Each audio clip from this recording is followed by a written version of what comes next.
We need the ulama who will have the knowledge and the insight to be able to understand what is happening in the world of politics today, in order that the ulama might play a role in preventing Sunni Shia civil war from taking place. Because if it does take place, that's it. We will suffer, and suffer tremendously.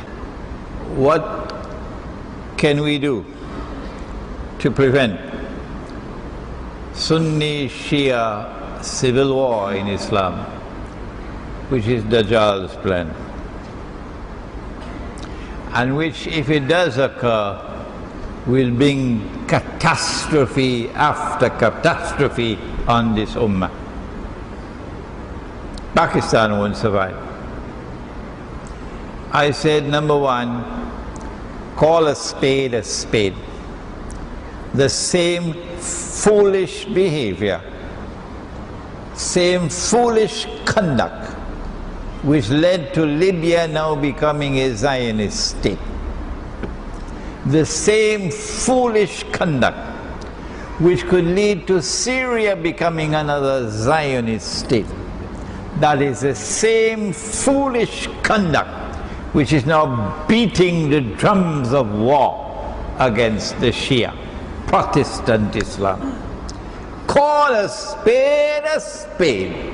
Let the ummah call a spade as part of the effort to try to save this ummah from civil war.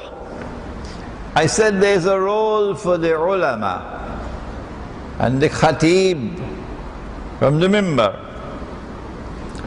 that the ulama must acquire that political knowledge and insight to understand what is happening in the world today. An alim is supposed to be someone outstanding. إِنَّمَا يَخْشَى اللَّهَ مِنْ عِبَادِهِ الْعُلَمَاء الْعُلَمَاءُ وَرَثَةُ الْأَنْبِيَاءِ.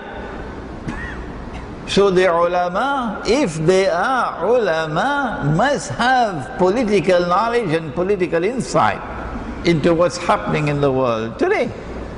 And they must stand up on the mimbar and explain to the people, so that as a result of what is taking place on the mimbar, we might be able to save the world of Islam from civil war. And finally, there is a role that every single Muslim must play. Wherever in the world you are, whatever the smallest effort that you can make, do make it, to try to prevent that civil war from taking place. Now, let us turn to a more serious part of the subject. We said, but that's a strange view, isn't it? That the entire ummah, all Muslims, without a single exception, were all wrong, all misguided when they appointed and accepted Abu Bakr as-Siddiq as Amirul Mu'mineen and Khalifa. What a strange belief! That Allah subhanahu wa ta'ala is the one who appoints leadership, and Nabi Muhammad alayhi salatu wasalam communicated the leadership is restricted to his family, and it commences with Ali radiallahu ta'ala anhu. How do we deal with this doctrinal division now? The Quran tells us, فَإِن تَنَعْزَاتُمْ فِي شَيْءٍ فَرُدُّوهُ إِلَى اللَّهِ وَرَسُولِهِ. If you are in a state of division, dissent on a certain matter, then take that matter before Allah and His Messenger for a resolution of the matter. Meaning, take it to the Quran. And only after you have taken it to the Quran. Only then do you take it to the Prophet ﷺ, because the Quran comes first. The Quran is the word of Allah. So we say, in order to resolve, or to at least try to resolve this issue, and I know that there are many Shia who will be listening to this lecture, we say it must be taken to the Quran for resolution. And no hadith can be in conflict with the Quran. And if there's even the appearance of a conflict between what is in the Quran and what is in the hadith, it is the Quran which must prevail. What does the Quran say? We quote only 2 verses. It's enough. Allah subhanahu wa ta'ala gives a command in the Quran. Ya ayyuhalladhina amanu, O you who have faith in Allah, ati' Allah, obey Allah, wa ati'ur Rasul, and obey the messenger of Allah, wa ulil amri minkum, and obey those in authority from within your own ranks. So that excludes the Security Council of the United Nations.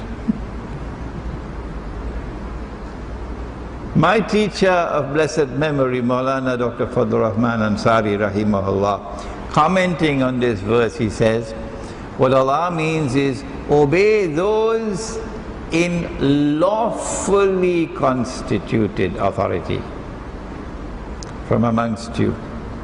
Lawfully constituted authority means constituted in accordance with Allah's law, not the law of the state. So obey Allah and obey His messenger and obey those in authority from within your own ranks. That's all Allah says. That's all that Allah says. Where in this verse do we have the divinely appointed leadership? Where? Those in authority, how are they constituted? And how do they function?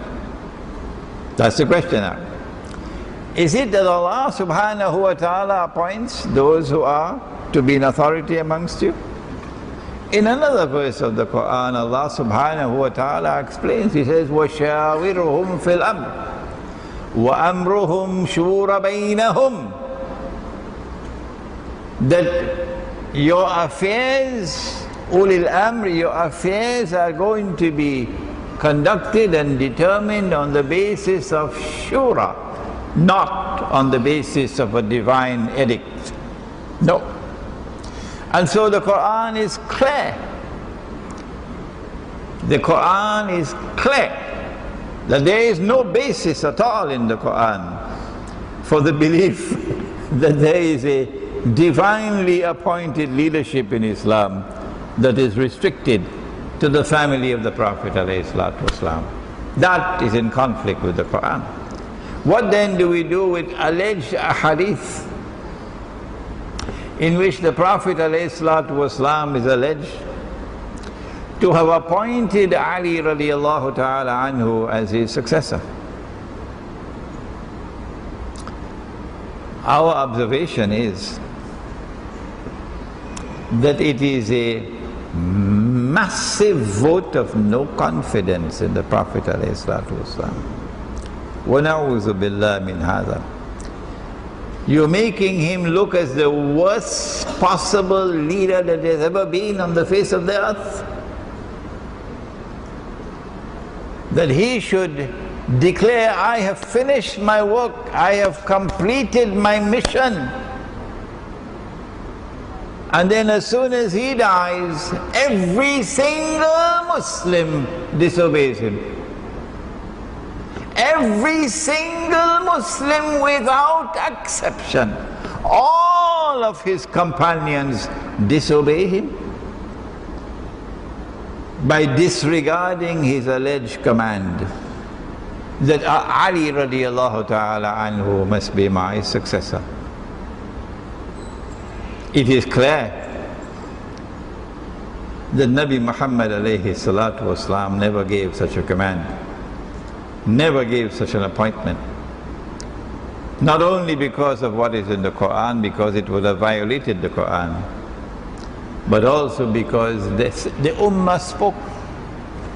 Nobody knew about that command. And so it's a little bit late in the day to try to bring in a new doctrine which is not in conformity with the Quran and which would constitute a violent vote of no confidence in Nabi Muhammad alayhi salatu wasalam. Before we end,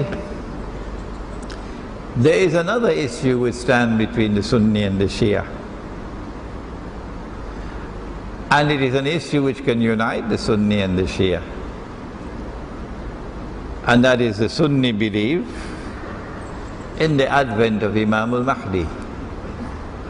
And the Shia most certainly believe in the advent of Imam al-Mahdi.